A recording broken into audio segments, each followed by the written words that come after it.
as câmeras e os áudios. E se tiver no celular, tomar cuidado aí. Vou tirar o outro fone, que eu estou escutando só eu aqui. E se, então, tiver no celular, tomar cuidado para não ficar mexendo muito nele, para não cair o meu compartilhamento, tá, pessoal? Hoje nós vamos, então, começar agora. Nós vamos começar a gravar a aula. E eu vou falar para vocês hoje sobre... deixa eu compartilhar a tela aqui antes, né?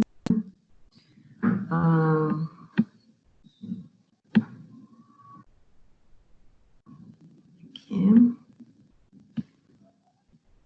Atenção compartilhada. Compartilhando a tela, compartilhando conhecimentos.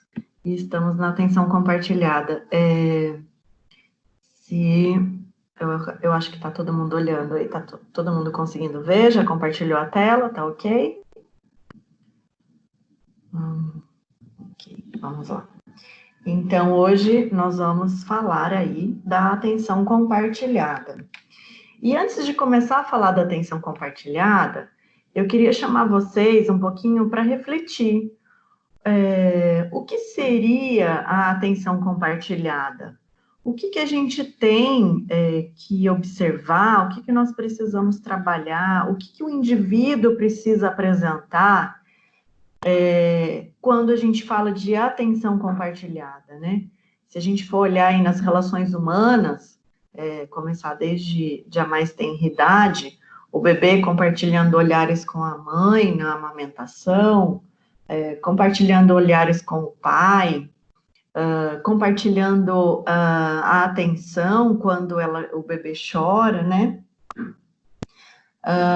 Só um recadinho para vocês, né? Essa aqui a gente vai ser a primeira parte, que nós vamos falar de atenção compartilhada, e vamos ter na segunda-feira que vem a segunda parte. Então, se ficar alguma coisa para trás, alguma dúvida, a gente pode sanar elas também na aula que vem, tá? Então, quero aqui botar para vocês refletirem, né? O que seria a atenção compartilhada? E quando a gente fala nisso, a gente levar isso para o nosso dia a dia, né? Para a nossa vida, para os nossos relacionamentos com os nossos amigos, com nossos familiares. E dizer, então, para que vocês observem que no autismo, né? A gente vai ter aí uma alteração na capacidade de aprendizagem se essa atenção compartilhada não estiver bem trabalhada e a gente não conseguir identificar um déficit nessa habilidade, né? Que é uma habilidade que a gente adquire. Então, a gente sempre pensar muito bem nela, é muito complexa, ela envolve praticamente todos os sentidos, né? Inclusive o olhar, o observar, o apontar. Então, eu coloquei para vocês que ela é a base sociocognitiva do desenvolvimento da linguagem. Então, se eu não tenho um indivíduo que apresente um desenvolvimento na atenção compartilhada, seja ele pobre, seja ele mediano, ou seja ele realmente igual aos neurotípicos, né? A gente vai ter aí um atraso nesse desenvolvimento sociocognitivo também, tá?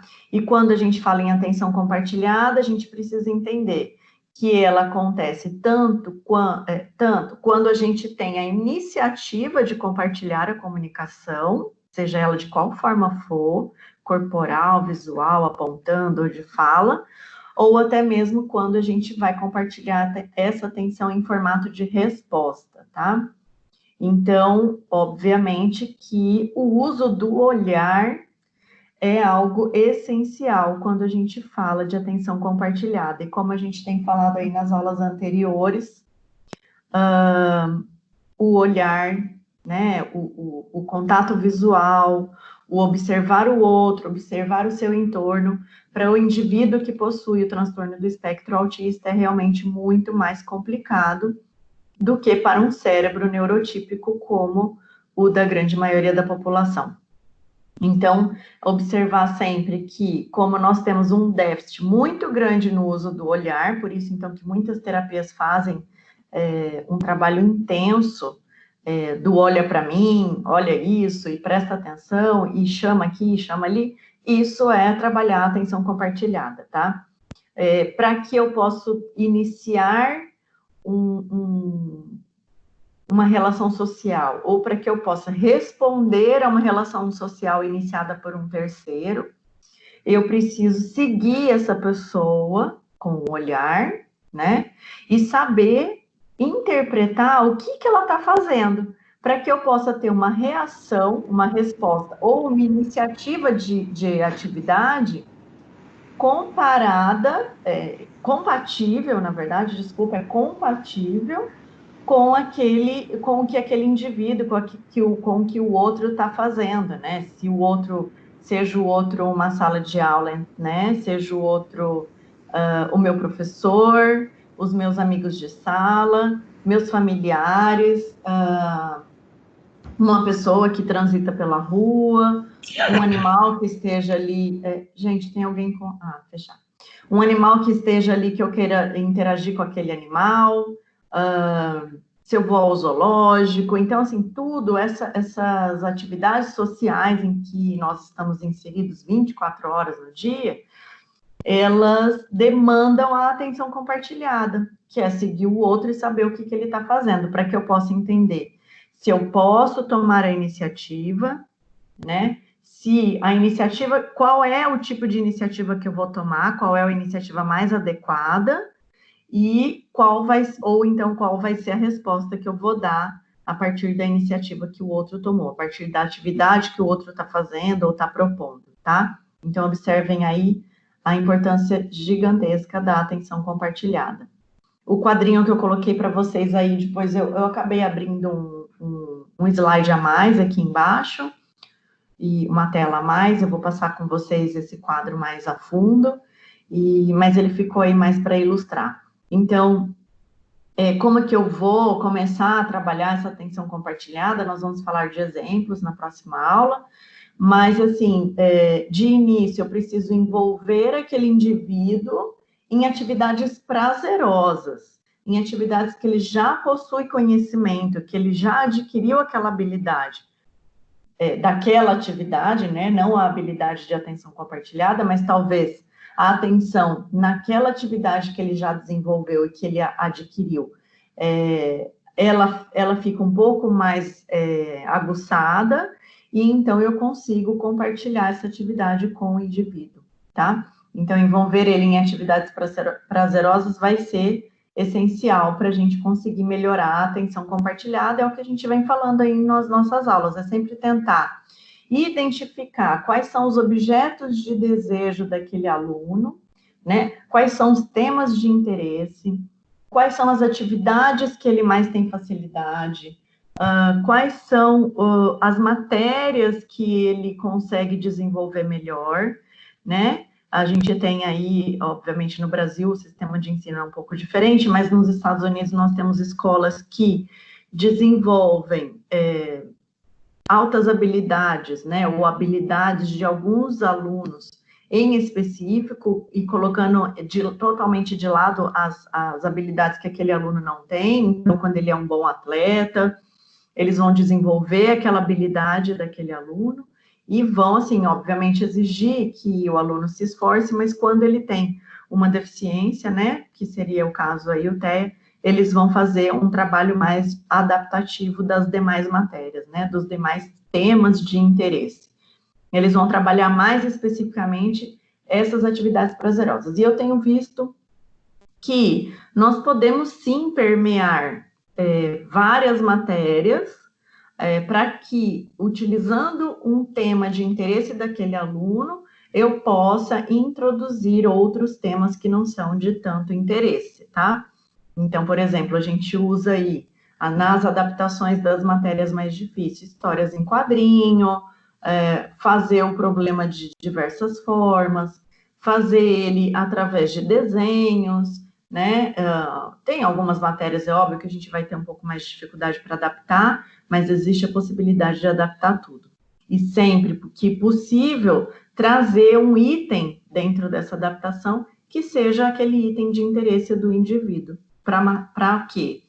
vou ficar agradando aquele aluno, vou ficar colocando figurinha o tempo todo. Não, gente, aquilo ali não é um agrado, não é é uma adaptação curricular para que a gente trabalhe naquele momento também a atenção compartilhada, fora outras milhares de coisas que a gente vai trabalhar. Por isso que eu digo sempre que o SET terapêutico de uma clínica é muito importante, sim, principalmente em vários momentos da vida da criança autista, mas o SET terapêutico escolar, ou seja, aquele SET naturalístico, aqueles momentos em que a gente está no dia a dia, não corriqueiro, eles são de uma riqueza gigante, tá? Então, se eu tenho atenção compartilhada, eu vou conseguir desenvolver de forma adequada os aspectos pragmáticos da linguagem. E a gente não raro vê indivíduos com TEA, cuja habilidade de atenção compartilhada é muito pobre, empobrecida, enfraquecida, exatamente porque esse olho no olho, esse observar do outro, ele é empobrecido, né? E então a gente vai ter aí indivíduos com dificuldade no pragmatismo, né? Na linguagem pragmática.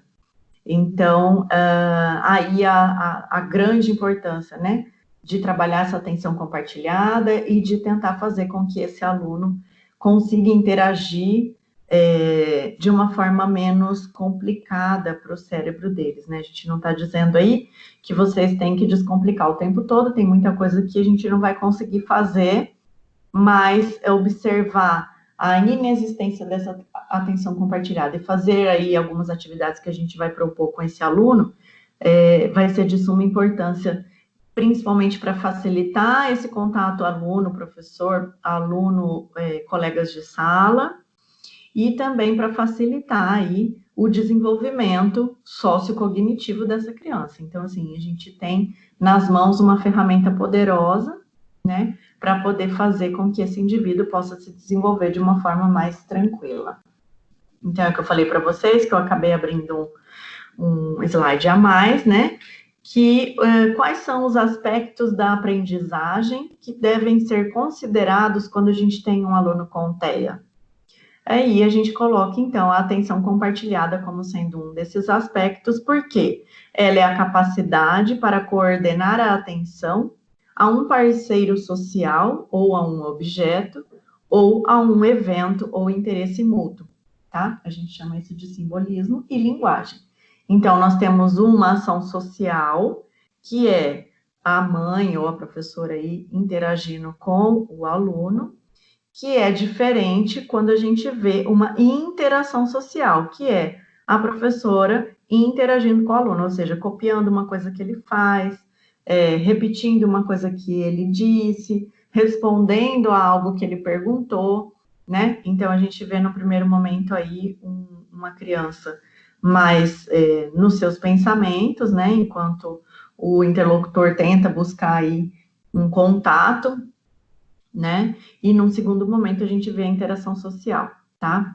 Então, depois aí embaixo do lado esquerdo a gente vê o que seria uma atenção dividida e seletiva, que é você estar junto do aluno, fazendo as atividades com ele, de forma ordenada e através de atividades que são de interesse daquela criança. Por quê? Porque com isso a gente treina um pouco mais a atenção compartilhada.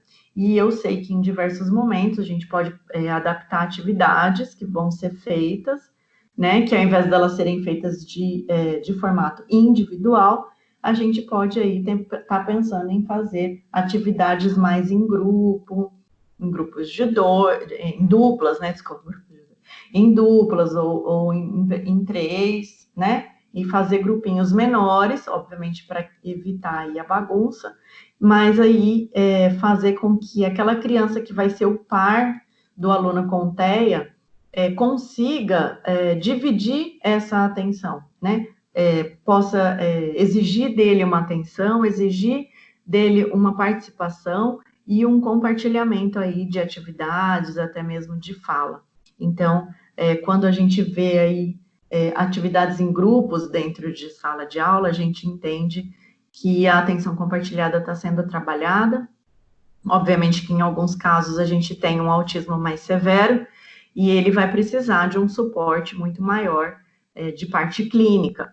Mas, no geral, quando a gente propõe atividades em grupo, a gente vai observar sempre aquele aluno com TEA muito distante do grupo, mas a partir do momento que a gente sabe que aquilo é um déficit do próprio TEA, eu tenho condições de chegar e adaptar aquele aluno à atividade, né? Seja colocando uma criança que tem um pouco mais de cuidado com ele, um assistente de sala, ou até mesmo o próprio professor, tá? A atenção sustentada é aquela que a gente desenvolve para poder ficar assistindo 2 horas de aula em plena segunda-feira, das 5 às 7, certo? E não prestar atenção em nada mais de tudo aquilo que tem ao nosso redor, né? Da geladeira, do fogão, do armário, da despensa, do doce, do chocolate.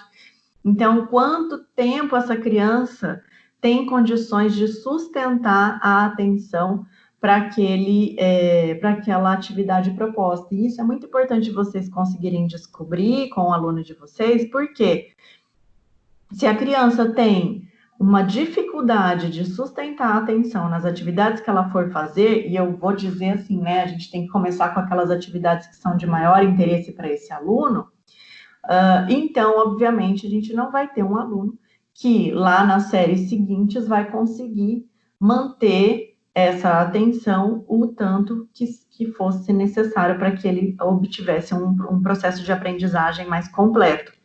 Então, trabalhar atividades que possam estimular essa atenção sustentada, né, dentro de sala de aula. Eu ficou aí para vocês um exemplo de um quebra-cabeça, né? A outra atividade anterior, que é fazer o carimbinho, colocar as argolinhas de cores, né, das cores iguais e tal. E uma atividade que é perfeita para trabalhar a atenção compartilhada é a leitura, né? Porque a gente tem como escolher um livro que vai ser de um assunto de interesse daquele indivíduo, né? Seja da criança, jovem, adolescente, até mesmo o adulto. A partir dali, o livro vai trazer figuras, ou seja, ele vai prender essa atenção, ele vai trabalhar esse chamar do olha para mim, né? Sem que o olho esteja no livro, não tem como a criança ler, não tem como o indivíduo ler, então a gente vai trabalhar a fixação de olhar, né? E ao mesmo tempo a gente pode trabalhar a troca de turno, né? Que seria esse compartilhamento de informações, ou seja, eu combino com a criança que a primeira página eu vou ler, a segunda página ela vai ler. Quando é muito mais extenso o livro, eu combino que eu vou ler um parágrafo e você vai ler o outro. E assim a gente faz uma troca, né? Um troca-troca de turnos. E para que essa troca de turnos aconteça e eu trabalhe também, mais ainda, atenção compartilhada, eu posso combinar com a criança que cada vez que a gente for trocar o turno da leitura, a gente se olhe e fale, agora é a sua vez, né? Então, é uma atividade que vocês podem fazer em sala de aula. Eu acho que é bem interessante até mesmo para os outros coleguinhas aprenderem esse momento de esperar o outro, de ter a sua vez para fazer. Então, eu olho e falo, fulano, então agora você vai ler o próximo parágrafo. Então, ele vai. E aí, então, vocês podem até fazer uma brincadeira de escolha entre os pares, né? Quem que vai ser o próximo a ler. Então, eu vou ler o primeiro parágrafo, escolho o João para ser o próximo a ler. O João vai ter que ler o segundo parágrafo, escolher uma terceira pessoa para ler o terceiro parágrafo. Então, ele vai ter que procurar, visualmente falando, dentro de sala de aula, quem que ele vai denominar o próximo ledor, né? E com isso a gente vai trabalhar, obviamente, atenção compartilhada, olho no olho, busca do próximo, observação, iniciação de atividade, iniciação e reação dessa iniciação de atividade, né? Então, assim, dentro de sala de aula, a gente pode planejar aí uma série de atividades que vão ser muito importantes para desenvolvimento dessa atenção compartilhada. Aqui eu coloquei para vocês terem uma ideia, né, como são vocês os primeiros a normalmente diagnosticar uma criança, a ter um olhar diferente para o que aquela criança está em atraso, né, quais os atrasos que aquela criança apresenta, quais as habilidades que ela ainda precisa alcançar. E quando a gente for falar em atenção compartilhada, a gente vai pensar Se a criança tem de 12 a 15 meses, ela precisa seguir o apontar. Então, você diz, ô, João, olha só, ali está o balão, né? Então, ela vai seguir o seu apontar, vai seguir, obviamente, a sua voz, o seu comando de voz, mas ela tem que ser capaz de virar o rosto e manter um contato visual mínimo ali para que ele possa entender o que é um balão, o que é voar e onde ele está, tá? Depois ele precisa seguir o olhar, né? Então, é assim, é ele olhar no olho do outro e seguir, através do olhar, o que o outro vai fazer, qual a atitude que o outro vai tomar. Isso também a gente precisa já ter em crianças de 12 a 15 meses, né? A gente observa aí em crianças que quando você pega o brinquedo delas, da mão delas, e leva para longe, leva para a direita, para a esquerda, para cima, ela acompanha aquele objeto. Isso seria seguir com o olhar, tá? A imitação de ação instrumental, de 15 a 18 meses, e a imitação de ação arbitrária, de 12 a 9 meses. De 12 meses para frente, desculpa, de 13 meses para frente. Então, a imitação de ação instrumental é quando eu vou lá e faço um barulhinho com a boca, ou bato a mão na boca e faço do índio, né? Então, a criança vem e vai lá e faz do índio também, tá? Então, ele usa a mesma forma de ações que eu utilizei, o mesmo conjunto de ações e copia esse conjunto de ações. E a imitação de ação arbitrária é aquela que eu dou o comando lá para ele fazer. Então, aí depois, então aqui a gente está no seguir a atenção, né? Depois a gente tem o dirigir a atenção, que são gestos protodeclarativos de 12 a 15 meses, que seriam mostrar e o apontar. É o indivíduo chegar até você e conseguir te mostrar e apontar alguma coisa que ele tem interesse de fazer ou te dizer o que é, te mostrar e etc. E depois a gente tem os gestos proto-imperativos, que é o apontar e começar a demandar aquilo, né? Eu quero, me dá e etc. E depois a gente vai para a linguagem referencial, tá? Mas isso aqui a gente vai depois, obviamente, com os exemplos, a gente vai entrando mais a fundo. Eu acho que decorar isso é totalmente desnecessário. Só coloquei mesmo para vocês terem uma ideia dessa evolução ao longo dos anos e dos meses em que a criança tem aí no seu desenvolvimento, tá? Então, algumas vezes vai ser preciso preparar o ambiente para ensinar essa criança. O que é isso? Pode ser que eu receba um aluno que tem alguma dificuldade muito grande de estar num ambiente super, hiper estimulado, né? Às vezes eu tenho um aluno que tem uma rigidez muito grande e precisa ser preparado de quais atividades vão estar sendo fornecidas naquele dia, né? Então, a depender do aluno que eu estou recebendo, talvez eu precise preparar esse ambiente que vai receber a criança, ou o aluno, né? Ou seja, vamos supor que eu estou numa sala em que eu vou fazer uma atividade X amanhã. Se eu vejo que é um aluno que tem uma rigidez muito grande, eu posso, de repente, dar uma antecipada para ele do que faremos amanhã. Isso, obviamente, se a gente for sair da rotina, né?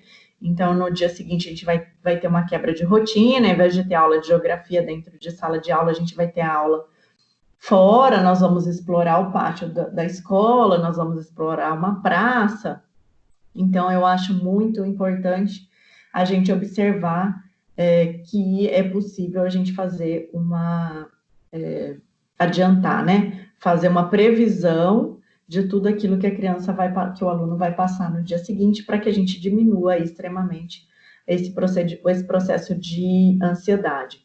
E a partir do momento que a gente tem um processo de ansiedade instalado, a gente tem uma dificuldade muito grande de comunicação, e com isso, obviamente, de compartilhar a atenção, tá?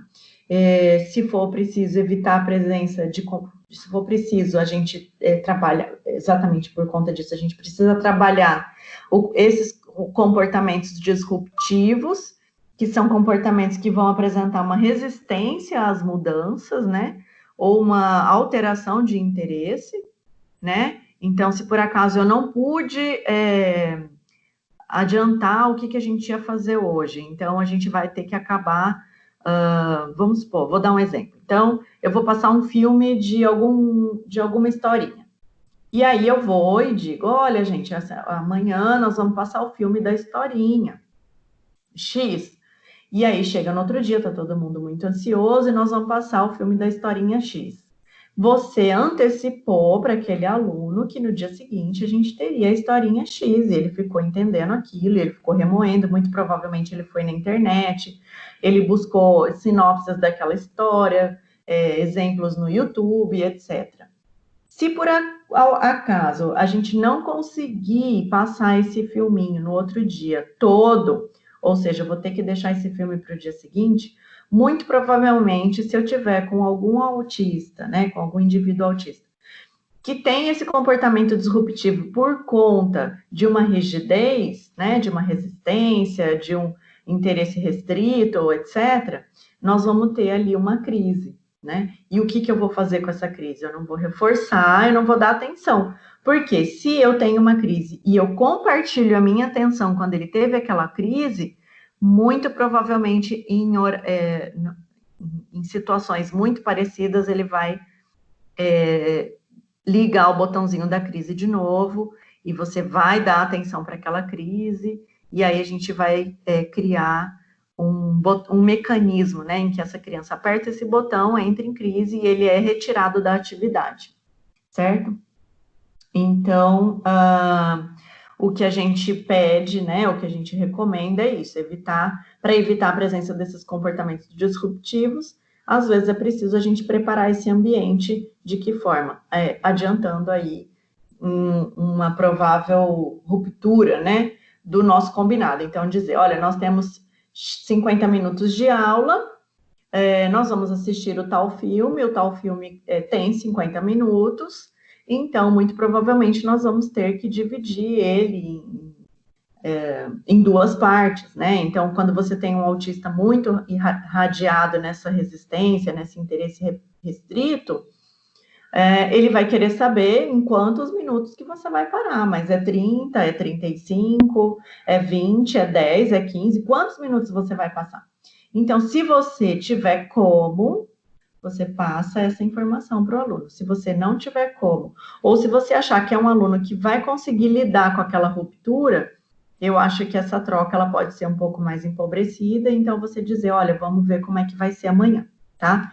Mas não tenham dúvidas que isso vai desencadear aí um processo de ansiedade nesse aluno, tá?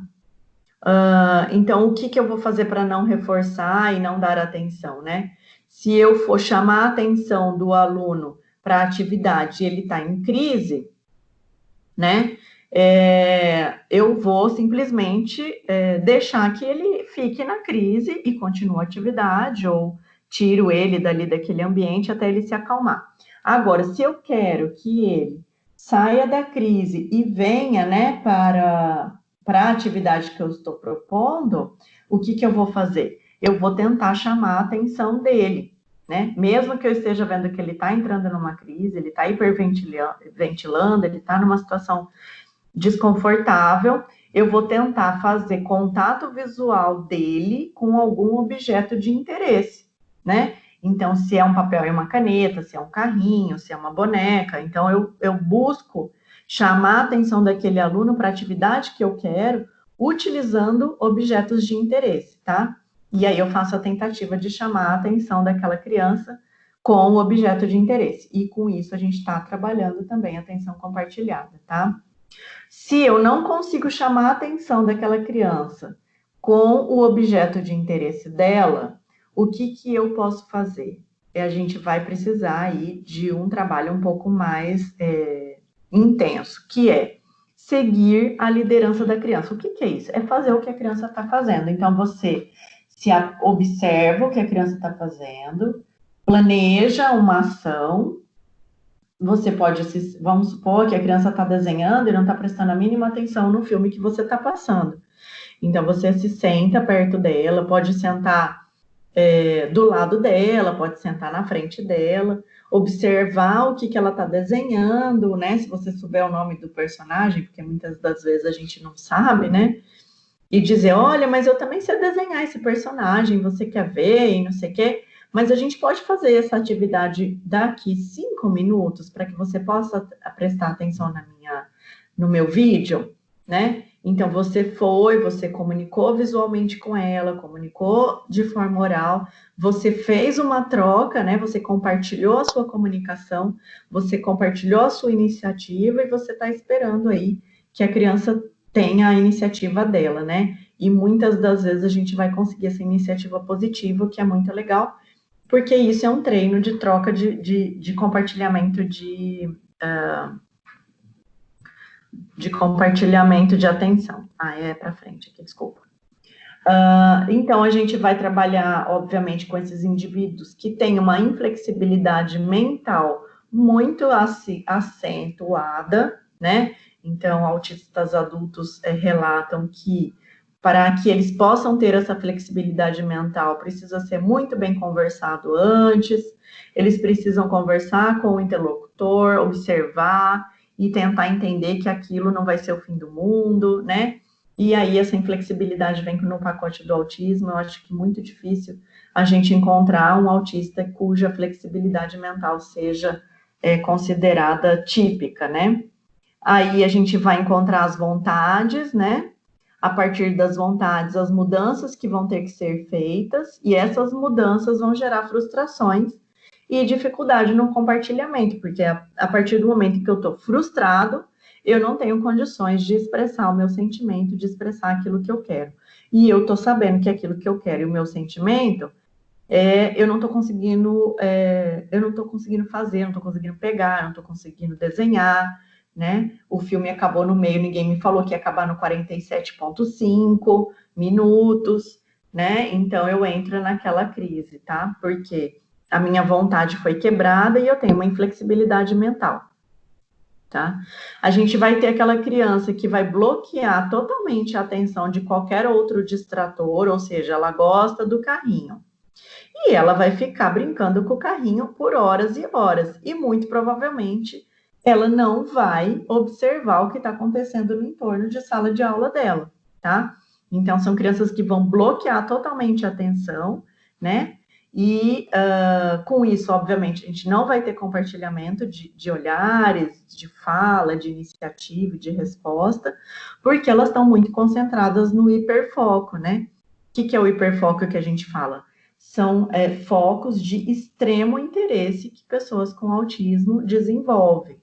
Então, a gente tem autista que desenvolve extremo interesse por música, por animais, né, por um determinado tipo de animal, por um determinado tipo de planta, Fórmula 1, né, eu conheço um autista que tem muito interesse em Fórmula 1, então, quando ele está naquele hiperfoco, ele está trabalhando aquele hiperfoco dele, está brincando, está sendo estimulado ali, ele simplesmente vai bloquear qualquer forma de compartilhar a atenção, tá? Então, a gente precisa encontrar aí um outro estímulo que possa chamar a atenção, mas que traga ele para a atividade que eu estou fazendo, tá? Então, se existe esse estímulo que chama muita atenção, ele pode aí se distrair, esquecer o que estava fazendo, tá? Ele não vai conseguir voltar para outra atividade, ele precisa dividir a atenção entre aquilo que é o hiperfoco dele e aquilo que você está oferecendo, né? E ele vai ter dificuldade, então, para voltar a fazer o que ele deveria estar fazendo, que seria assistir o filme, tá? Os mecanismos de inibição de comportamento na pessoa autista, né? Quando a gente tem um déficit nesse mecanismo de inibição de comportamentos, a gente vai ter uma dificuldade no controle de impulsos. E é exatamente isso. Então, eu tenho uma inflexibilidade mental, eu tenho vontades que precisam ser mudadas.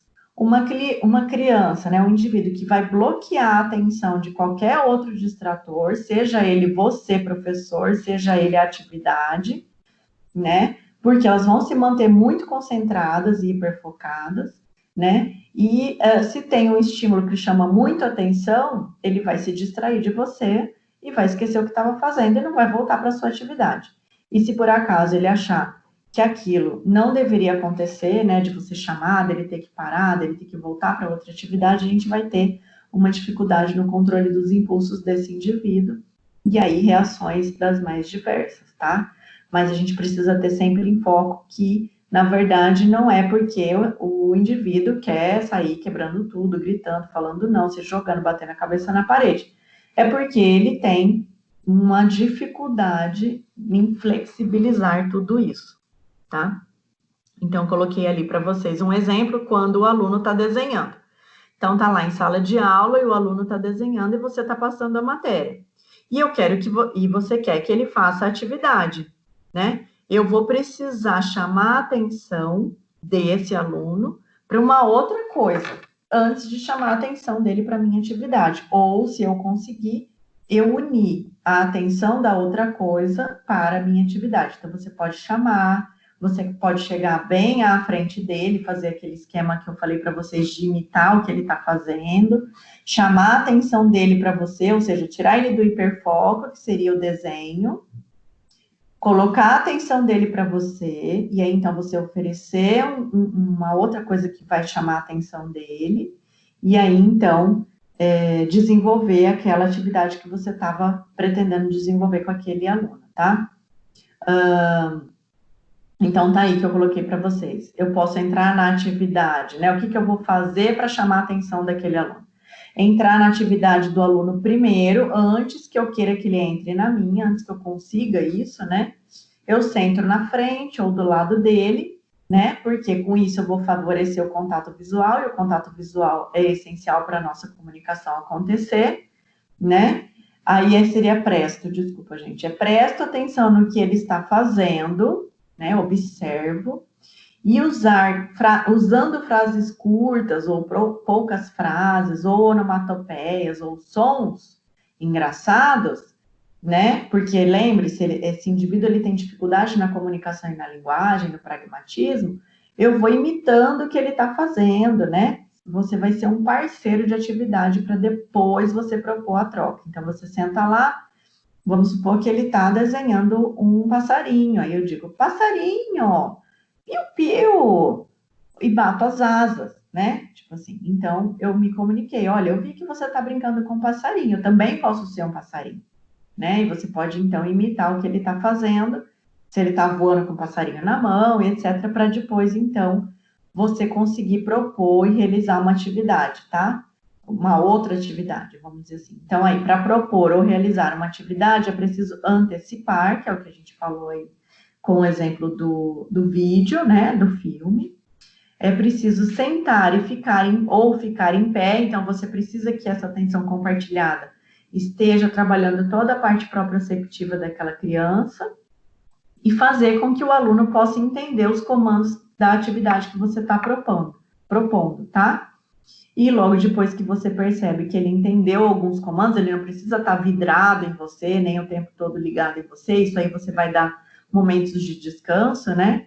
E você vai poder começar a executar a atividade e finalizar a atividade proposta, tá? Parece um pouco mais complicado quando a gente fala dessa maneira, mas quando a gente coloca em prática, as coisas vão ficando mais fáceis de lidar, né?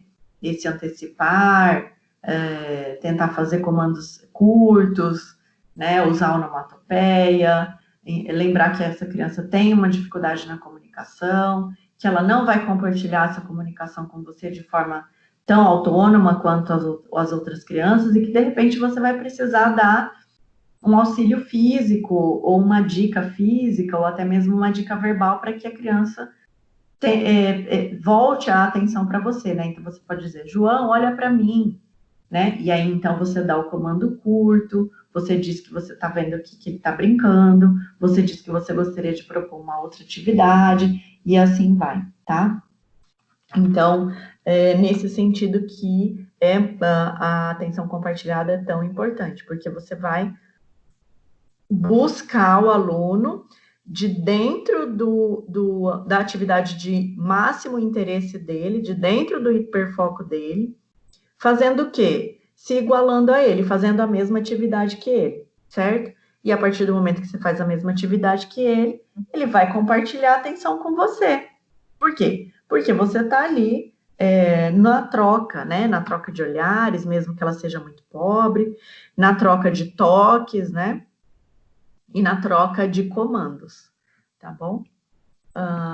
Então, aí, os sinais de comunicação da atenção compartilhada é uma habilidade complexa, como vocês devem ter observado, né? Se eu tenho que me comunicar através da atenção compartilhada, eu tenho que trabalhar uma série de preparatórios antes que eu consiga compartilhar, né? Esse comando, esse apontar, essa minha necessidade, e vai além de um simples gesto. Ela precisa de um repertório. Um repertório de quê? De habilidades. Então, quais habilidades o meu aluno precisa desenvolver, né? Quais são as habilidades que o meu aluno precisa desenvolver para que ele possa ter uma comunicação voltada para a atenção compartilhada. Então, é preciso desenvolver, antes de tudo, o olhar, né? O olhar o outro, olhar a si mesmo, olhar a atividade, prestar atenção, o apontar, uma postura corporal, e aí, não sei se vocês se lembram, quando a gente fala da propriocepção, das atividades de educação física, que podem trabalhar todas essas questões, né? Ele precisa ter um repertório de habilidades de expressões faciais, porque quando eu olho o outro não toma um tipo de reação. Eu posso me comunicar através de uma expressão facial. Então, eu chego para outra pessoa e mostro para ela que eu estou interessada nela, fazendo um tipo de expressão facial.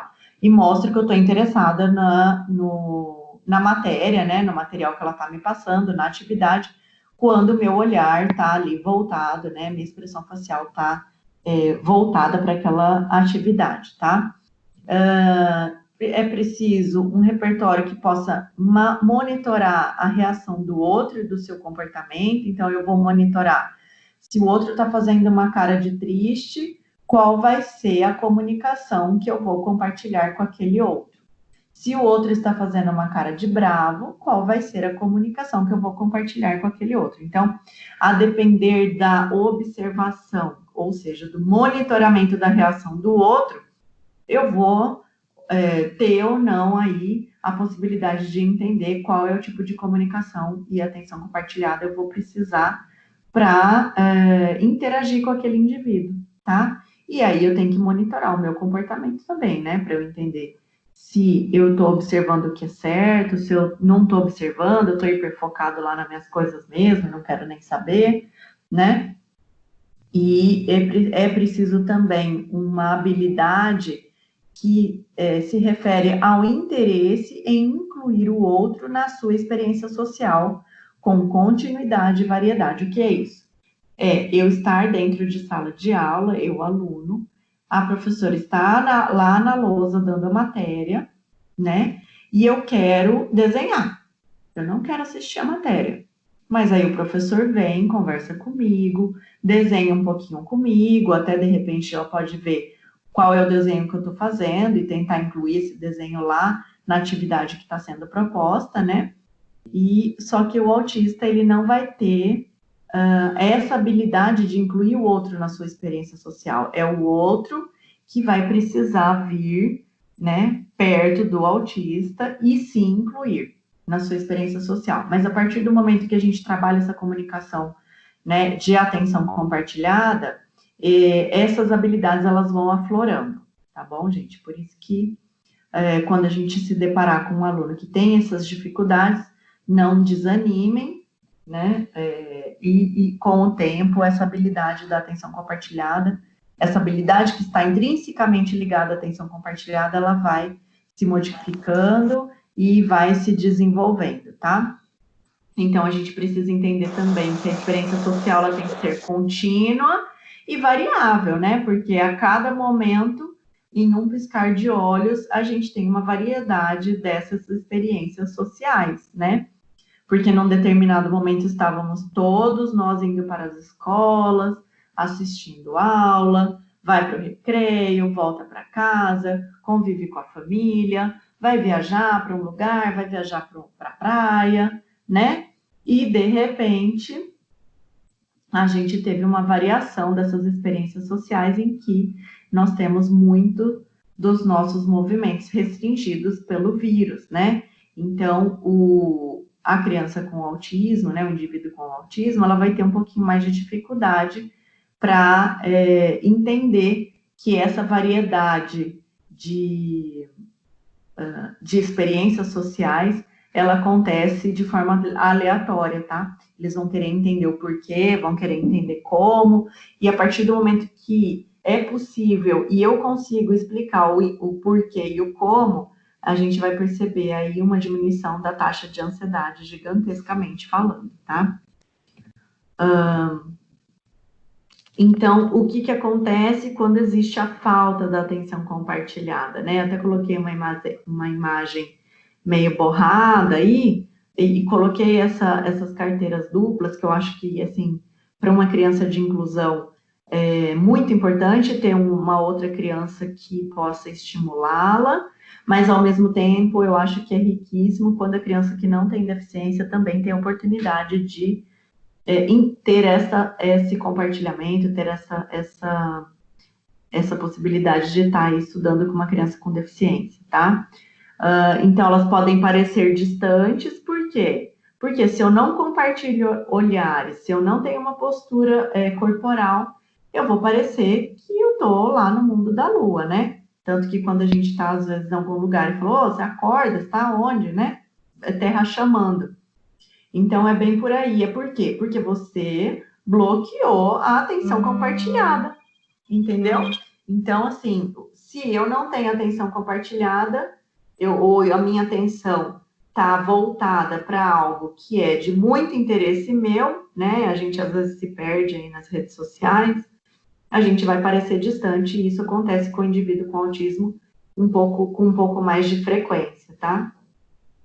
Eles vão aparentar que estão desinteressados na interação social, quando na verdade a grande maioria das pessoas com autismo sentem falta da interação social, tentam fazer essa interação social acontecer, porém, por uma inabilidade, né, elas acabam, às vezes, se afastando das pessoas ou não conseguindo cativar, né? Por isso que a gente precisa ter essa inclusão dentro de sala de aula o máximo possível, porque é dentro de sala de aula que nós vamos ensinar as diferenças, né? E vamos ensinar que aquela dificuldade que o aluno apresentou em interagir com você, ela é oriunda de uma deficiência, ela não é oriunda de uma malcriação ou de algo grosseiro, né? Então, e a importância da gente ter essa interação social em escola.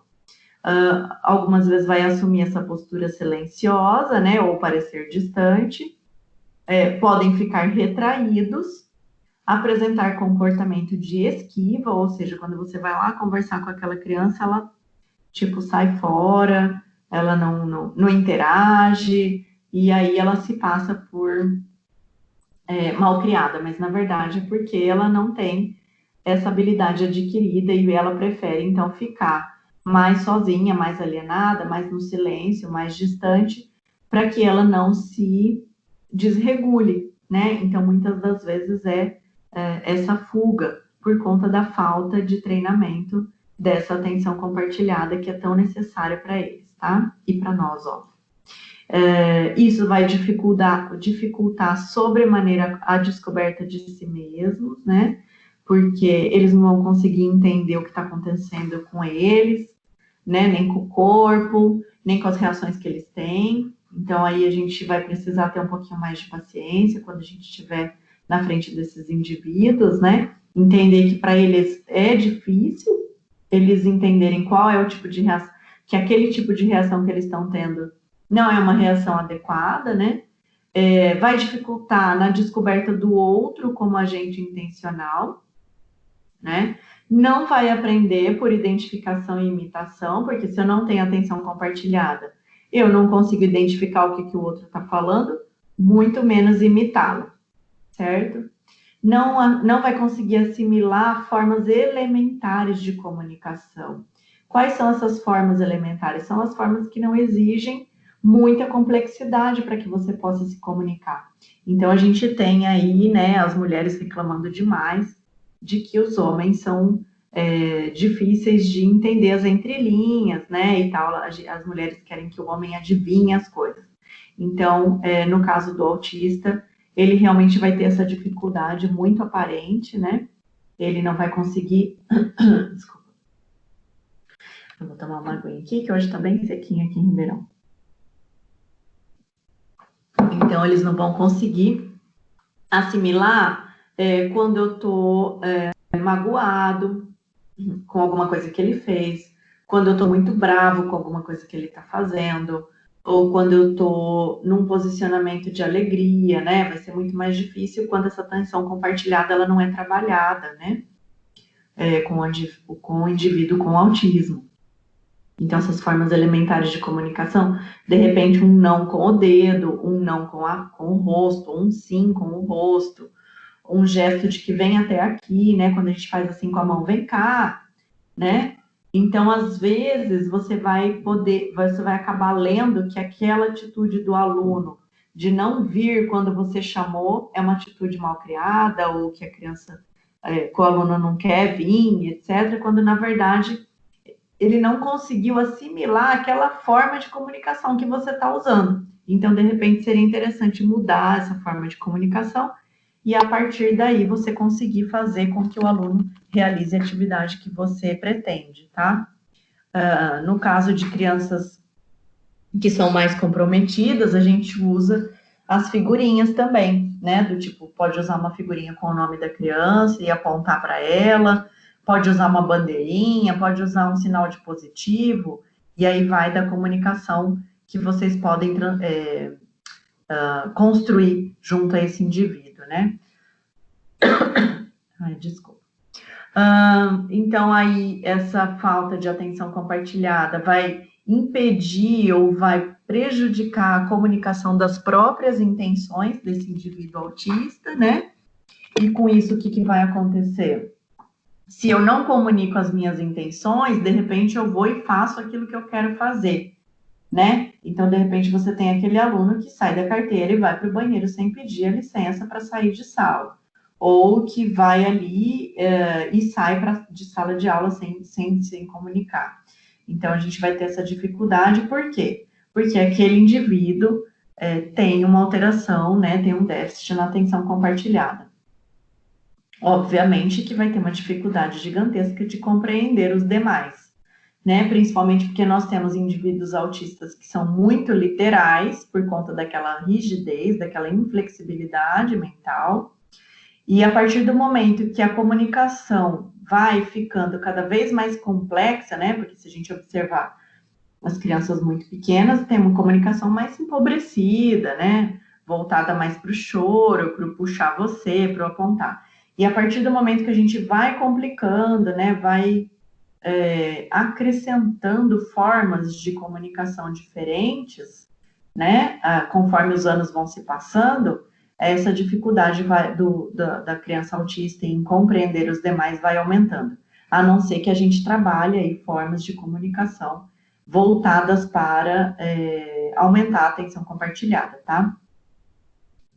Então, pode-se entender que eles falham na capacidade de coordenar a atenção entre parceiro e um terceiro elemento. Então, por exemplo, olha a importância disso para vocês que vão ter um aluno com autismo dentro de sala de aula. O que eu vou fazer para que esse aluno não falhe em prestar atenção no que eu estou dizendo e prestar atenção naquilo que a gente está passando, né? Como que eu vou compartilhar essa atenção com o meu aluno? Como que eu vou fazer com que ele possa ter a capacidade de se comunicar, de identificar o que eu quero dizer para ele, né? De conseguir imitar aquilo que eu gostaria que ele fizesse. Então, aí já estão indo algumas dicas para vocês, tá bom? A gente já falou aí de algumas coisas, então anota bem, que vão ser ferramentas importantes no dia a dia de sala de aula de vocês, tá bom? Então, a atenção compartilhada, ela está intrinsecamente ligada à imitação social. O que é a imitação social? É a capacidade de perceber e executar a ação que outra pessoa desempenhou. Isso vai possibilitar o aprendizado social e cognitivo. E na interação social, o outro que aprende reconstrói as informações e os significados do que ensina. Por quê? Cada um vai receber uma determinada comunicação a partir dos seus sentidos e dos seus sentimentos. Então, é aquilo que eu falei para vocês aqui no slide anterior, vou voltar só um pouquinho. A partir do momento que eu vejo quais são os itens que a falta da atenção compartilhada mais vai prejudicar, eu vejo aí nesse item não aprendem, né, porque não tem identificação e não tem imitação, eu chego aqui, então, na imitação social. Então, um dos ícones para que a gente possa desenvolver a atenção compartilhada de uma forma plena é a gente trabalhar os jogos de imitação. Então, aí os professores das mais pequenininhos, dos menorzinhos, né, dos alunos que estão aí na mais tenra idade, que vão ficar responsável para construir, né, para desenvolver a atenção compartilhada e a imitação social. Por isso que a gente diz que a intervenção precoce, ela é crucial para esses indivíduos, porque quanto mais cedo eles aprenderem, mais cedo eles vão chegar numa construção intelectual, numa construção neurológica melhor, menos rigidez, mais condições de reconstruir aí as informações que vocês estão passando, e aí, obviamente, a gente vai ter resultados positivos lá na frente e muito prazerosos, tá? Então, quais são as habilidades que a gente tem que estimular nesse indivíduo com autismo para que a gente consiga alcançar uma atenção compartilhada, né? Então, assim, se você tem um estímulo que chama muita atenção, distrai, esquece o que estava fazendo, você vai ter que tirar aquele estímulo dessa criança, porque senão ele não vai conseguir voltar e dividir a atenção com o que ele estava fazendo anteriormente. A gente pode trabalhar a atenção dividida, que é a capacidade de prestar atenção em 2 ou mais estímulos ao mesmo tempo, tá, gente? Então, aí a gente tem essa atenção dividida, né? Esses 2 ou mais estímulos ao mesmo tempo acontecendo todo momento dentro de sala de aula, né? Então, aí quando a gente está falando de um cérebro neurotípico, né? O nosso cérebro, por vezes, consegue migrar de um assunto ou de um estímulo para o outro em microsegundos, né? O cérebro neurotípico feminino consegue fazer isso muito mais velozmente, né? E a gente tem aí que o cérebro neurotípico masculino, ele tem a necessidade de esgotar um assunto para depois começar outro, né? Nos indivíduos com TEA, essa característica ela vai ficar mais exacerbada, mais aparente, muito mais prejudicial para esses indivíduos, né? Então, eu tenho que começar a trabalhar com esse meu aluno a atenção dividida.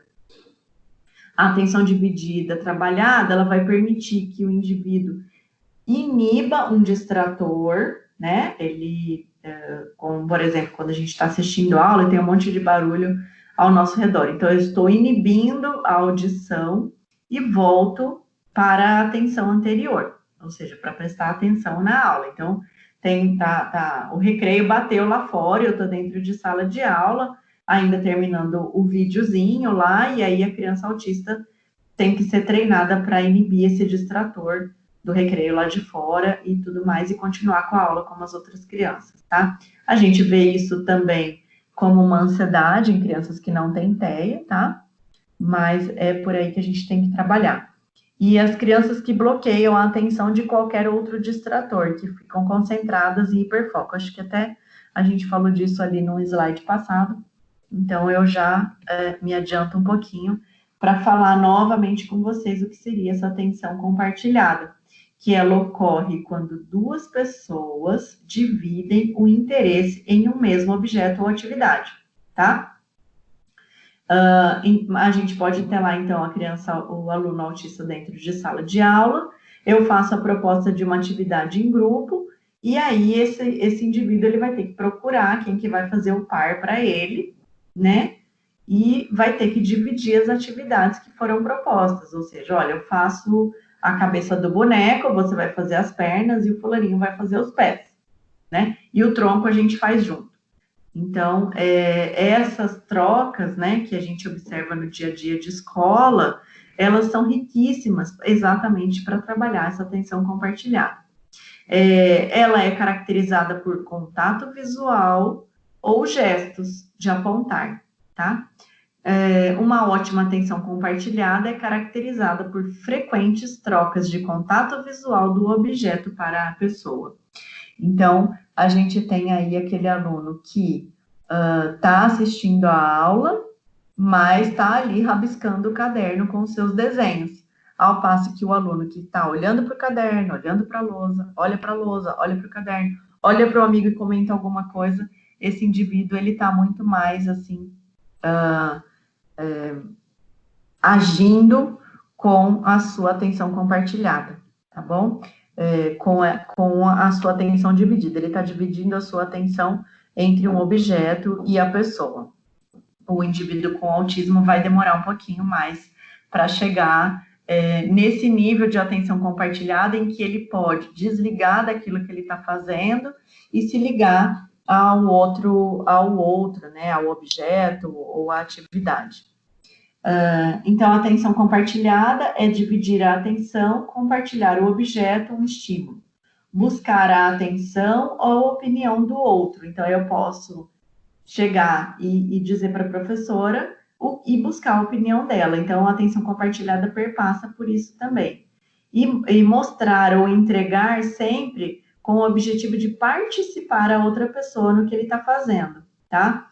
Porque, por diversas vezes, o aluno com TEA, ele pode até vir te entregar o carrinho que está na mão dele, mas ele não tem objetivo nenhum a não ser se livrar daquele carrinho, tá? Então, quando a gente quer uma atenção compartilhada mais bem produzida, a gente diz aí que a gente precisa trabalhar que o outro indivíduo participe dos seus pares, o que ele está fazendo, envolvendo na socialização, tá? O que acontece por diversas vezes é o aluno autista está engajado numa atividade que é prazerosa a ele, e aí um outro aluno vem querer lá saber o que ele está desenhando, ou até mesmo o professor, naquele momento em que a gente vai buscar seguir o mestre, e essa criança, então, tem uma reação mais radical, né? Ela não quer um envolvimento social. E aí a gente vai precisar usar outras técnicas para tirar aquela criança daquele hiperfoco, tá bom?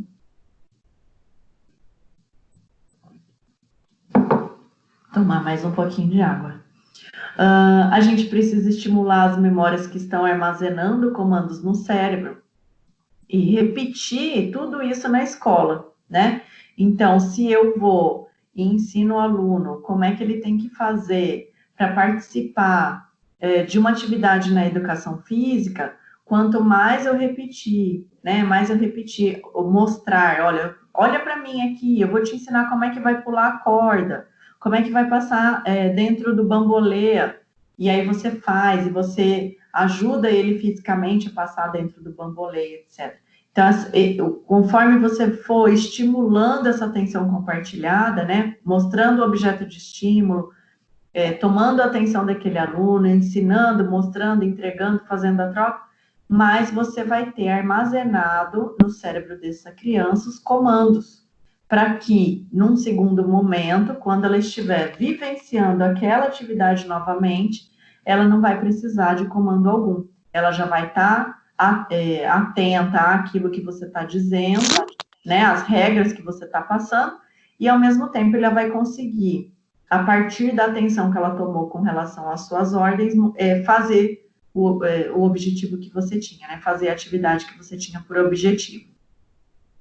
E é preciso a gente repetir isso na escola, tudo que a gente faz em clínica, faz em casa, porque a escola é aquele ambiente naturalístico mais propício para esses armazenamentos de memória, né? E se a gente repetir essa atividade 2 vezes ao dia, ao longo do dia, essa memória, né, essa atividade, essa atenção compartilhada, essa habilidade, ela vai ser retida lá na memória de longo prazo, tá? Então, ela não vai ficar só na memória de curto prazo. Todas as vezes que aquele indivíduo estiver passando por aquela atividade ou por aquela relação social ou por aquela conversa, ele vai trazer lá da memória de longo prazo quais são as habilidades que ele tem que ter, o que ele deve dizer e como ele deve fazer, tá bom? É muito interessante isso. Então, a atenção compartilhada, ela demanda uma atuação conjunta, senão a gente não está dizendo aí de compartilhar. Ela acontece através do apontar, de compreender as intenções e de compartilhar emoções. Então, é bem aquilo, é bem aquelas características que a gente colocou no começo, né? Eu vou apontar, eu vou observar o outro e eu vou compartilhar aquilo que eu necessito, aquilo que eu estou precisando ou aquilo que eu quero dizer, tá? Ela precisa, a atenção compartilhada, ela precisa que o indivíduo imite as ações, imite gestos, imite as intenções vocais e imite as intenções verbais, as construções verbais, tá? Então, vocês verem que a atenção compartilhada é contato visual, compreensão do outro, compartilhar emoções e o jogo da imitação, né? E qual é o lugar mais propício para a gente fazer tudo isso, né? Aí a gente tem a escola fazendo o seu papel principal na construção e na evolução social e pessoal desse indivíduo. Então, assim, o ambiente escolar não vai ser só aquele ambiente em que a criança vai estar inserida e vamos jogar conteúdo e vamos fazer aprender, né? Lembra que eu falo para vocês, vamos criar expectativas mais baixas, menos volumosas, né? Para que a gente possa compartilhar e estar felizes, né? Com os pequenos avanços que esse aluno tem ao longo da nossa jornada junto com eles lá, né?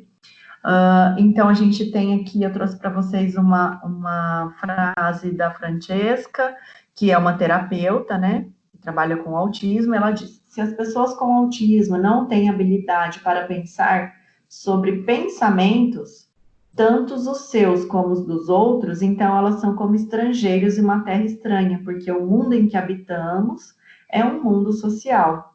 Então, eu vejo muito isso à medida que você chega para uma criança autista e pergunta, olha, você vê ela rindo, por exemplo, e você pergunta, o que aconteceu? Por que você está rindo? Muitas das vezes ela não vai saber te responder, tá?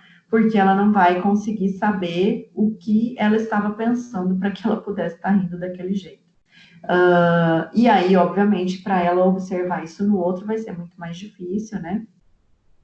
Então, a gente observa essa criança como estando numa terra estranha, né? Porque o social dela está defasado demais. Quando ele aparece de forma inadequada, né? E muitas das vezes a gente vai ter que repreender essa criança, e aí, obviamente, a gente sabe que os estragos são bem grandes, né? O mundo é um lugar social e deve ser um lugar aterrorizante e imprevisível, né? A gente sabe que o mundo é imprevisível. E imagine, então, esse cérebro autista que tem uma dificuldade de mudança, né, de troca. Não é de surpreender que a criança com autismo frequentemente lute contra ele, ou escape dele física ou mentalmente, tá? O déficit na habilidade de atenção compartilhada vai dificultar o entendimento de o que o outro espera de mim. E como posso me fazer compreendido? Então, se eu não tenho como entender, a gente pode imaginar isso, né? Eu acho que é muito difícil a gente passar por isso, né? Porque a gente tem essa habilidade muito bem desenvolvida, né? A gente desenvolve ela desde pequeno, mas, assim, quando a gente está, como a Francesca falou, num país estranho, muitas vezes a gente vai ter uma dificuldade de entender o que o outro está esperando de mim, principalmente quando, vamos supor, eu começo num trabalho novo, eu começo uma amizade nova, começo um namoro novo, né? Começo uma família, conheço familiares, conheço pessoas, então o que esses outros estão esperando de mim? Com o nosso cérebro típico, um pouco de observação, de contato visual, de trocas, a gente acaba por entender, né, algumas desses esperares, né, o que você está esperando de mim, algumas dessas vontades. Agora, quando a gente tem um cérebro que não consegue visualizar o outro, que tem dificuldade de entender o outro, de socializar, fica muito mais difícil para ele entender o que o outro espera dele, né, e o que ele espera de si mesmo e o que ele pode fazer para ser compreendido, tá? Esses são os símbolos linguísticos. A gente precisa trabalhar com pistas sociais, porque as pistas sociais para os autistas, elas são desconhecidas, né? Elas viram enigmas. E quais são essas pistas sociais? Como trabalhar essas pistas sociais para a criança autista entender o que o outro espera de mim? A gente pode trabalhar tanto de forma naturalística, ou seja, a partir do momento que eu vejo um momento terapêutico dentro de escola, em que eu posso mostrar para aquela criança como que ela vai reagir, eu estou trabalhando aí essas pistas sociais. Ou então, se eu não tenho essa oportunidade, eu posso imprimir, né, eu não trouxe para vocês agora, que a gente vai falar isso na aula que vem, então eu imprimo lá um quadrinho, que a gente viu também na aula passada, de quais são as pistas sociais, de que como eu vou me comportar num momento em que eu estou com os meus amigos no recreio, ou no momento em que alguém está no celular vendo alguma coisa que eu escutei que é de meu interesse, né? Eu não posso simplesmente chegar lá e tirar o celular da mão da pessoa sem antes pedir uma permissão, entrar numa interação social mínima, né, para ver se o outro tem intenção de me emprestar o celular para eu ver, tá? Espero que esteja ficando mais claro para vocês aí. Então, a gente tem uma situação em que existe um referencial externo, que no caso aí seria a bola, tá? Tem o adulto que diz bola e diz para a criança, diga bola, né? A criança diz bola, tem o adulto que pode apontar para a bola e dizer bola, né? E aí depois a gente tem a criança que vai repetir, né? Lembra que a criança tem o contato visual, vê o que o adulto está fazendo e repete, né? Então a gente tem aí uma situação de troca comunicativa normal.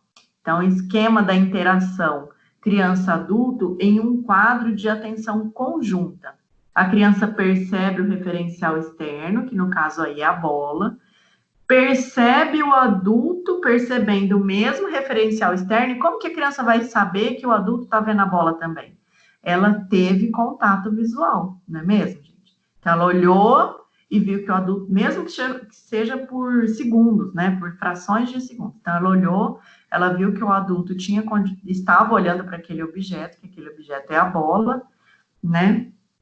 Então, ela passa a ter esse mesmo referencial externo.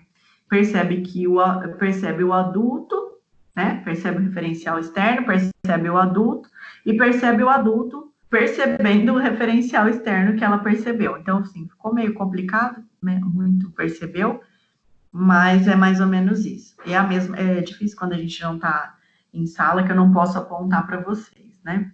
Então, a mesma situação ocorre com o adulto, né? Ele olha a criança, ele olha que a criança viu que é uma bola, né? Ele também vê que é uma bola, e então eles se comunicam com a palavra bola, para que a criança possa, então, saber que aquele objeto é uma bola. E o que é isso? Se não uma intenção comunicativa, né? Uma troca, um compartilhamento de atenções e de comunicação, né? Então, é bem por aí que deveria acontecer. Não é o que acontece no cérebro autista, né? Ele tem essa dificuldade, porque ele tem a dificuldade de perceber o outro, de perceber onde que o outro está olhando e o que o outro está olhando.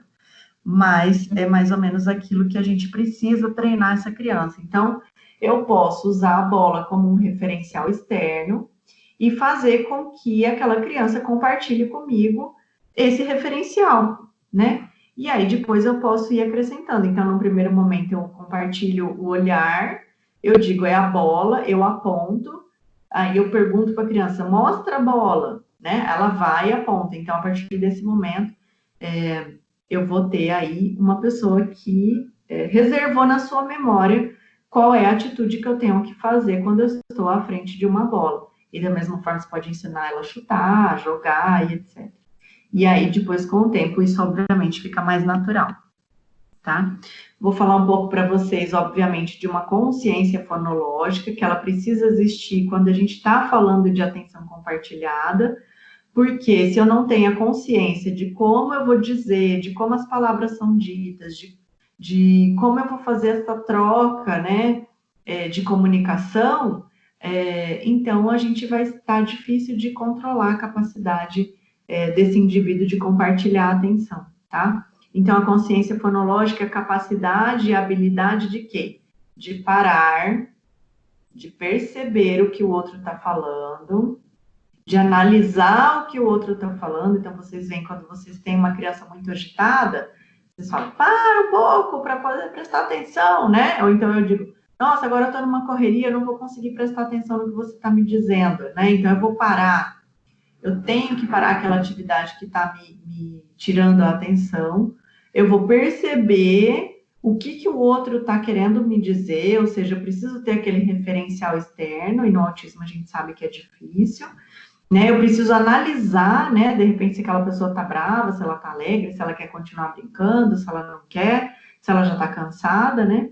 Pensar nas coisas que vamos falar, então eu preciso pensar o que eu vou dizer para aquela criança, né? Se ela está muito cansada, eu vou dizer, não, mas vamos brincar mesmo assim e tal, né? Mas se ela está muito cansada, eu posso também respeitar e descansar. E a gente vai precisar, a pessoa vai precisar pensar nos sons e nas palavras, como que essas palavras rimam ou se elas não rimam, como que elas são formadas, se elas são grandes, se são palavras pequenas, como que elas vão aparecer. Precisa analisar a forma da palavra, e o significado é consequência, né? E eu vou analisar a forma e vou analisar o significado. Então, assim, quando eu tenho uma consciência fonológica da palavra bola, por exemplo, né? Em especial naquele exemplo anterior, eu tenho aí que desenvolver as habilidades todas que eu li para vocês, né? De parar, perceber, analisar, pensar o que eu vou falar, qual é o som da palavra que eu vou emitir, como que ela rima ou não com outras, como que elas vão ser formadas, se elas vão ser grandes, se vão ser pequenas, como que elas vão aparecer no formato da frase que eu vou dizer. Vou ter que analisar a forma dessa palavra e o seu significado e as consequências do seu significado. Então, se eu pego uma criança que me diz um palavrão, né? Então, ela perpassou por todas essas habilidades antes, né? Mas ela não observou que essa palavra, ela tinha uma forma de palavrão, por exemplo, né? Que era uma palavra que não poderia ser falada, uma palavra proibida.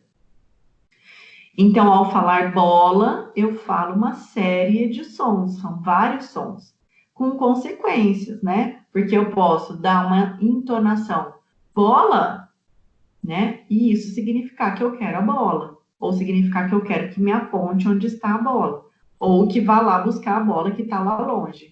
E se eu digo bola, eu posso estar chamando para uma atenção compartilhada, para compartilhar uma atividade, né? Então, eu falo uma série de sons com uma mesma palavra. E a gente precisa ensinar para essa criança autista, né, essa consciência fonológica, né? A falar a palavra bola também traz uma sequência, né? Eu falo B, depois o O, depois o L, depois o A, né? Essa sequência vai se juntar e vai me dar um significado, né? Que é aquilo que eu falei para vocês. Eu falo bola, ou chuta a bola, ou traz a bola, né? Então, eu preciso aí trabalhar esses significados a partir dos sons que eu vou emitindo junto com o seu aluno, né? Se bati a bola na parede, vamos supor, né? Qual que é o significado? Eu bati a bola na parede. Mas a bola não é uma coisa, não é uma pessoa, né? A bola não é uma pessoa, a bola é uma coisa. E a parede é o que sustenta a casa. Então, eu posso aproveitar quando a bola bate na parede, eu dizer bola, né? Como eu diria assim, cuidado, bola, jogue a bola. E dizer, então, depois para esse aluno, olha, essa bola é uma coisa. Nós jogamos a bola na parede. A parede é o que sustenta a nossa escola, tá? Eu sou uma pessoa, não pode bater a bola em mim, porque eu sou uma pessoa. A bola pode bater na parede, certo? Então, olhem só o quão complexo é essa consciência fonológica que a gente precisa ter para se comunicar, tá? E então, essa sequência que eu passei para vocês aí da palavra bola, ela não é algo que naturalmente se aprende. É preciso usar o que a gente chama de ensino explícito, compartilhar a comunicação, né? A atenção e fazer a criança observar e pensar, né? A gente pode oferecer uma ajuda física que ela pode ser total, leve, gestual ou independente. Então, obviamente que a ajuda não vai ser independente, né? A pessoa vai fazer de forma totalmente independente a sequência ali de cima, né? Então, eu posso oferecer uma ajuda física total quando eu pego a mão da criança, faço a criança pegar a bola, o lápis ou o caderno, seja lá o que for, e auxilio ela no movimento, auxilio nesse total.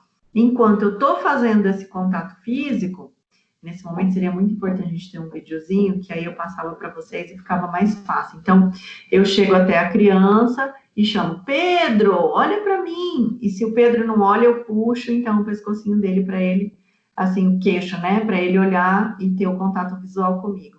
Muito bem, Pedro, olha só a bola, pegue a bola, né? Olhe para a bola, né? Fale, ela se chama bola, vamos jogar a bola na parede. Essa bola é uma coisa, então por aí a gente vai. Eu ofereço a ajuda física. Eu posso oferecer uma ajuda gestual, que é eu não dizer nada e apontar para o meu olho, dizer só Pedro, Pedro, e aponto para o meu olho, que é olha para mim. E eu digo de novo, Pedro, e a hora que ele olha para mim, eu digo, muito bem, você olhou para mim. Agora, olhe a bola e aponto para a bola. Então, eu estou usando uma ajuda gestual, né? Física gestual, tá? Então, vocês podem usar essa técnica que vocês vão observar que com o tempo, né? Conforme vocês vão passando os gestos aí para essa criança entender quais gestos você mais usa, né? E vai decorando isso, vai entrando lá naquela memória processual deles, e aí, então, eles vão conseguir fazer a repetição dessa sequência, né, e, obviamente, compartilhar essa atenção com outros colegas, tá? Eu trouxe um outro joguinho aí para vocês, que é bem legal, vocês podem inventar o quadrinho que quiser depois, pode fazer esse joguinho no chão da sala de aula, pode colocar ele numa parede, lá no quadro, né, no quadro negro e tal.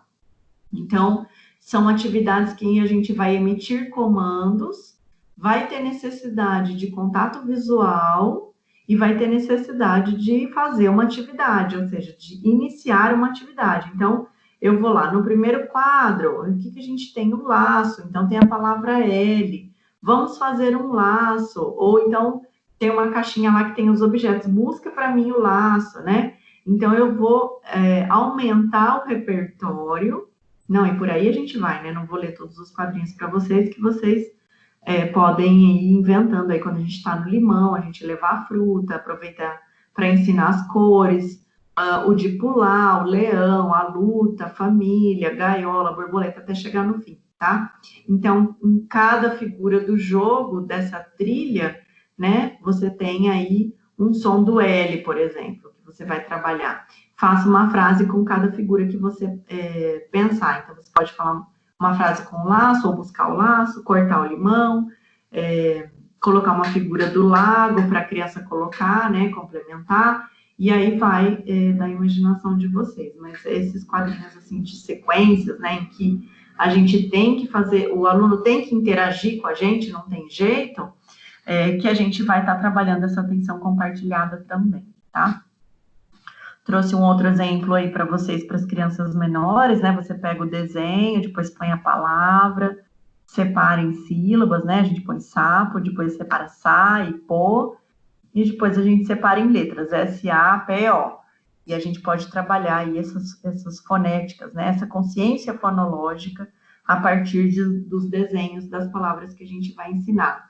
E eu gosto muito de usar as figuras reais depois. Todas as figuras reais que eu consigo introduzir nessa comunicação visual, eu introduzo, porque eu sou muito adepta a esse trabalho de forma mais naturalística, né?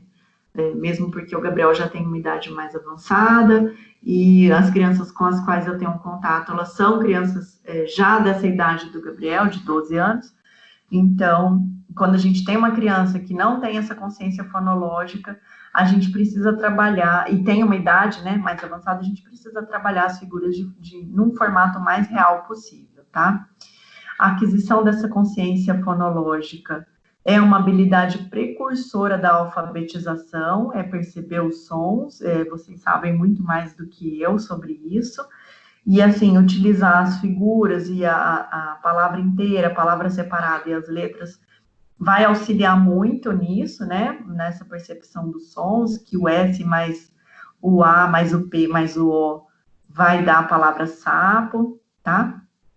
A gente pode trabalhar rimas, né? Você coloca lá o que rima com café, e aí então soltar algum para os alunos falarem, né? Então você faz uma participação aí global de todos os alunos, usar canções, usar os jogos, as brincadeiras, né? Isso tudo vai auxiliar na percepção das palavras e no compartilhamento da atenção, tá? Então, ali coloquei para vocês um exemplo.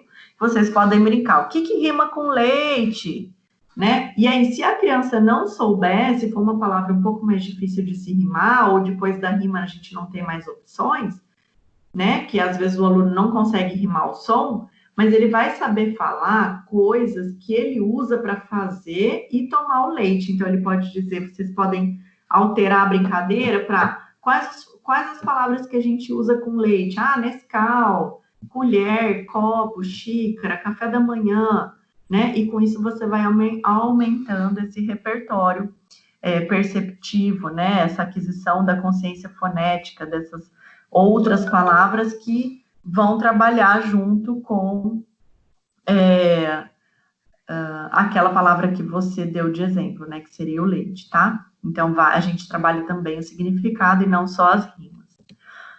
Os fatores que vão afetar a interação social, né? Vai ser esse nível global de desenvolvimento, ou seja, se eu não tenho um desenvolvimento em habilidades como a atenção compartilhada, a gente viu aí que prejudica demais, né? O tipo de contexto no qual a interação ocorre, que é o que eu tenho falado para vocês, se a gente está trabalhando uma criança que precisa ser mais habilidosa na atenção compartilhada, mas ela está dentro de casa, né? Se ela está no ambiente familiar, no ambiente não familiar, ela está num ambiente estruturado, aquilo que eu falei para vocês bem lá no comecinho da aula, né? Vamos tentar estruturar esse ambiente.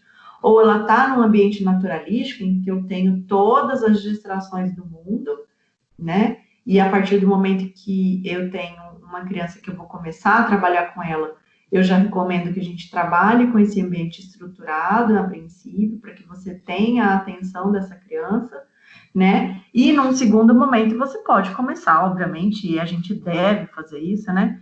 Introduzindo essa criança nesses ambientes mais naturalísticos, porque é a partir dali que ela vai adquirir capacidades sociais, né, das mais diversas possíveis.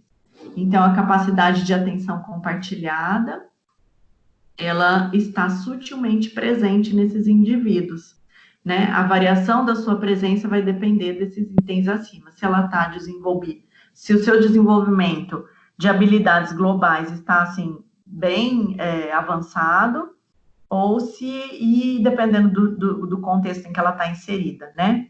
Se ela está na família, não na família, num ambiente estruturado, num ambiente sem estrutura, e etc.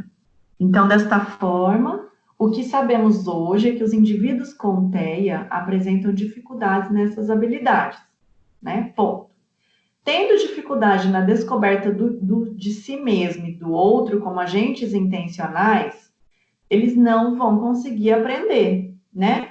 Por quê? Porque para aprender eu preciso identificar o que você está me ensinando e imitar o que você está me falando para eu fazer. Imitar você, né? Tudo na nossa vida a gente tem que identificar e imitar. Quando eu vou fazer uma receita de bolo, quando eu vou fazer o almoço, muitas das vezes a gente faz mecanicamente falando, mas é aquilo que eu falei para vocês, a partir do momento que vocês fizeram 2 vezes ao dia, por 15 minutos, 5 dias naquela semana, na semana seguinte você não vai olhar nem a receita, né? E essa forma de identificar e imitar são formas elementares de comunicação da intenção desses indivíduos e de como eles podem compreender os demais, tá? Eles vão falhar na capacidade de coordenar sua atenção entre os parceiros e um terceiro elemento também.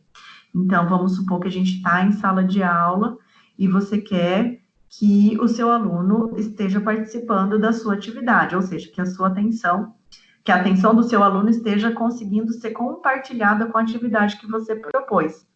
Como esse indivíduo tem dificuldade em descobrir o que é a sua intenção, o que você está querendo, qual é a sua atenção, né? Como que ele vai fazer o que você quer, se ele não sabe nem o que você quer, né? Ou ele sabe o que você quer, mas ele não sabe como usar. Vamos supor, você pede para ele fazer uma atividade de escrever alguma coisa no caderno, né? Escreve aí 3 palavras com a letra I, mas ele não sabe, de repente, que você quer que ele escreva de caneta, de canetinha, de lápis, etc. Então, estou dando um exemplo muito simplesinho, tá? Mas aí, conforme o indivíduo vai crescendo, essas limitações vão aumentando, e porque é muito mais complexo as relações sociais dos adultos, tá? Então, vai ter essa falha na capacidade de coordenar a atenção entre aquilo que você está querendo que ele faça, aquilo que ele sente que ele quer fazer e aquilo que um terceiro elemento está esperando que ele venha a produzir, tá?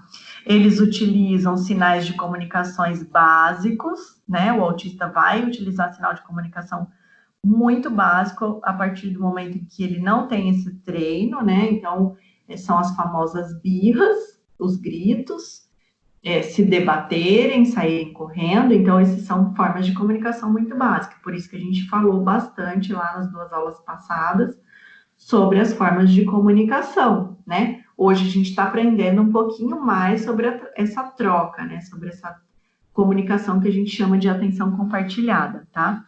Então, como esses sinais de comunicação são básicos, ele vai estar relacionado à própria sobrevivência, né? Eles não vão ser mais complexos a ponto de esse indivíduo se tornar um ser social, ou seja, eles usam sinais de comunicação para comunicar suas necessidades mais básicas, mas sem ter a intenção de compartilhar socialmente. Então, ele chega para você e diz que quer ir ao banheiro, né? Então, ele vai sim utilizar essa comunicação, mas de uma forma muito básica, né? Sem que ele queira exatamente compartilhar qualquer tipo de atenção com você. Ele só foi ali porque ele precisa dizer que quer ir ao banheiro. Então, para eu ter a comunicação, né, eu tendo essa comunicação mais desenvolvida, eu vou ter um processo cognitivo muito mais simplificado, né? E para que eu desenvolva esse processo cognitivo, eu vou precisar da atuação conjunta e da atenção compartilhada, né? Porque como que eu posso, né? A gente vem enfrentando essa dificuldade tão grande nesses tempos de pandemia, em que a gente teve que ficar em casa, ligar o computador, ligar o telefone e assistir essas aulas assim que não são presenciais, né? É bem por aí que a gente pode entender como que é um aluno com autismo participando da sua sala, da sua aula, né? Se eu não tenho como fazer, chamar a atenção, né, desse aluno, se eu não tenho um objeto de muito interesse dele, ele simplesmente vai deixar o computador dele lá ligado e vai sair para fazer outras coisas, né? Como a gente tem visto aí muitos relatos nesse sentido. Até mesmo a gente vê relatos engraçados de lives, né? De reuniões em que as pessoas estão lá e de repente passa uma outra pessoa pelada, ou passa uma outra pessoa com uma roupa inadequada, ou a pessoa sai correndo para ir no banheiro, esquece que está com a câmera ligada, né? É muito parecido com isso, essa dificuldade de prestar atenção no outro que existe no cérebro autista, né? Então, eu achei muito interessante, porque é exatamente isso que acontece. Ele quer fazer uma coisa, ele quer ir ao banheiro, por exemplo, e não importa se ele está na sala de aula, se ele está no meio de uma prova, ele vai querer ir ao banheiro. E ele vai ter dificuldade de comunicar isso, né? Olha, eu preciso ir, ou ele vai ter dificuldade de prestar atenção que ele está numa sala de aula e que ele precisaria pedir para o professor, né, para deixar ele sair. Então, o déficit na atenção compartilhada, ele vai recair exatamente aí. Nós somos seres sociais, e nós funcionamos por meio de jogos sociais. Então, vocês imaginam, assim, já tem dificuldade em sala de aula, imagina quando tiver um relacionamento social com outras pessoas, com os amigos, com o namorado, com família, né? Então, esses jogos sociais têm um papel importante no desenvolvimento da habilidade de compartilhar interesses.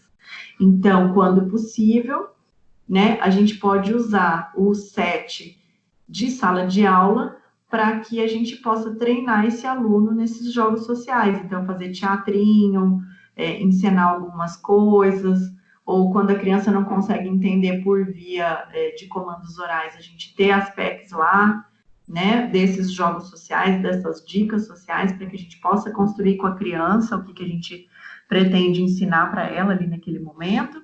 E, obviamente, que aqui, nessa hora e meia que a gente está conversando, eu dei muitos exemplos para vocês, não significa que eles vão acontecer todos no mesmo momento e no mesmo instante, eu só vou tentando enriquecer aí ao máximo para que eu possa abarcar todas as situações, lembrando muito bem que os indivíduos com autismo são representados por aquele leque colorido de inúmeras fases, inúmeras condições autísticas, né? Então, seria totalmente impossível a gente dizer de todas as características de todos os indivíduos, e se por acaso a gente não conseguiu dizer alguma, ela pode, porventura, aparecer nas aulas posteriores, né? E o que eu tento passar para vocês é o máximo de informação possível para que, dentro de sala de aula, né, vocês se deparando aí com essa dificuldade no compartilhar de algum aluno com autismo, vocês possam ter ideias do que fazer, né? A gente observa que esses jogos sociais, eles se iniciam ainda na fase bebê, né, em que a criança, ao participar de uma mesma atividade repetidamente, passa a entender as demandas e as formas apropriadas de comunicação, né? Essas formas apropriadas de comunicação, as demandas, os jogos sociais, eles estão culturalmente determinados. Então, a gente precisa observar isso também quando chega na sua sala de aula uma criança autista que veio de uma cultura diferente, né? Então, tentar respeitar também essa dificuldade cultural,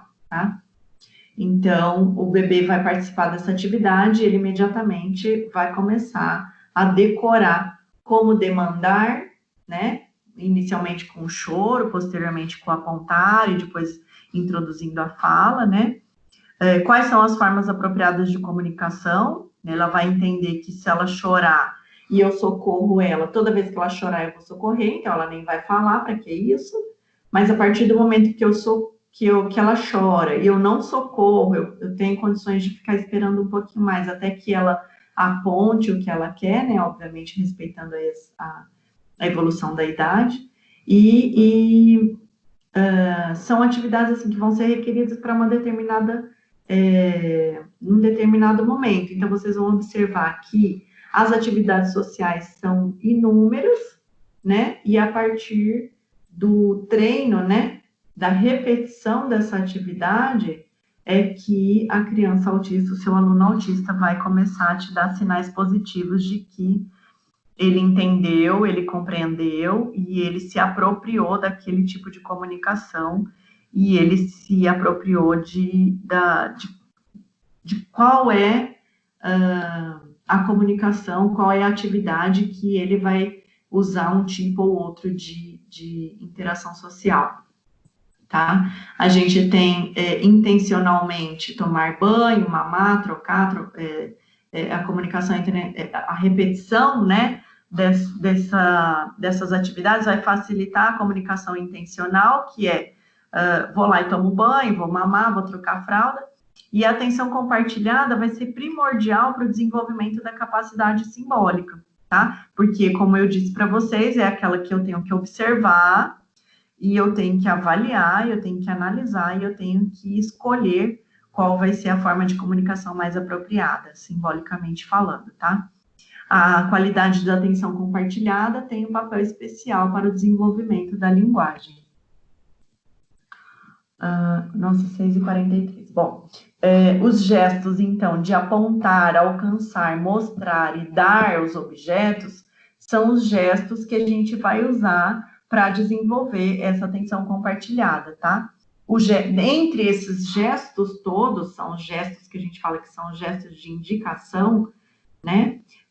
O apontar é o precursor da capacidade linguística subsequente. Então, se eu não consigo observar o objeto, analisar e apontar para aquele objeto, eu não vou conseguir desenvolver a minha capacidade linguística. Então, a gente observa inúmeras crianças com TEA que não têm desenvolvido a fala, porque anteriormente a gente precisa desenvolver essa capacidade indicativa, tá? De apontar, de alcançar, mostrar e dar os objetos. O desenvolvimento da comunicação e da interação social possui uma natureza organizacional, que é aquilo que eu passei para vocês. Então, para eu ter uma interação social, para eu ter uma troca comunicativa, todos os elementos que eu preciso desenvolver antes para que eu possa, então, estar comunicando a minha intenção. A habilidade de intenção compartilhada envolve os domínios cognitivos, neurobiológicos e socioemocionais. É um distúrbio que aparece, né, que degenera ou distorce a integração de processos cognitivos, neurobiológicos e socioemocionais, pode resultar em uma patologia. O autismo é uma das patologias que são resultados da degeneração ou da distorção desses processos cognitivos, né? E um dos processos cognitivos que a gente tem falado, então, hoje, é dessa atenção compartilhada, dessa habilidade da atenção compartilhada. Eu trouxe para vocês, então, mais uma figura parecida com aquela da bola, né? Em que as duas pessoas estão apontando e a setinha de cima lá da cabeça, né, diz que eles estão visualizando o objeto e estão trocando olhares para entender o que seria aquele objeto. Então, a atenção compartilhada é bem isso daí. E trouxe para vocês, então, uma figura de uma criança que acompanha o apontar do seu pai. Então, a gente precisa, quando for trabalhar com esse aluno autista dentro de sala de aula e fazer, né, esse trabalho da atenção compartilhada, eu vou precisar desenvolver essa habilidade do apontar do meu aluno. E quando eu desenvolver essa habilidade do apontar com ele, neste mesmo tempo, eu preciso observar se o olhar dele está acompanhando o meu apontar, tá? Que o olhar é parte importante desse processo construtivo. Então, aí, por que o autismo é considerado, então, vou voltar aqui, né? Considerado consequência de um distúrbio, de uma degeneração ou de uma distorção na integração de processos cognitivos, né? Porque o indivíduo com autismo engaja-se e responde a interações sociais, tá? Mesmo quando ele tem um déficit, ele vai apresentar isso, tá? Ele apresenta comportamentos afiliados, por exemplo, carinho e de apego, ele vocaliza em direção ao parceiro e ele participa de brincadeiras. Então, mesmo a gente tendo aí um distúrbio degenerativo e que distorce a integração dos processos cognitivos, os estudiosos ficam aí muito intrigados, porque ele vai apresentar toda essa gama de atividades, mesmo que em pouca, né? Mesmo que muito empobrecido, muito pouco, mas eles vão apresentar. E a partir do momento que você vai estimulando esse cérebro, esses indivíduos vão a gente vai ter respostas muito positivas deles. A gente tem aí 10 minutos de aula, né? Só. Eu dei uma finalizada aqui, eu vou parar de compartilhar com vocês a tela. E vou, então, abrir para ver se alguém tem algum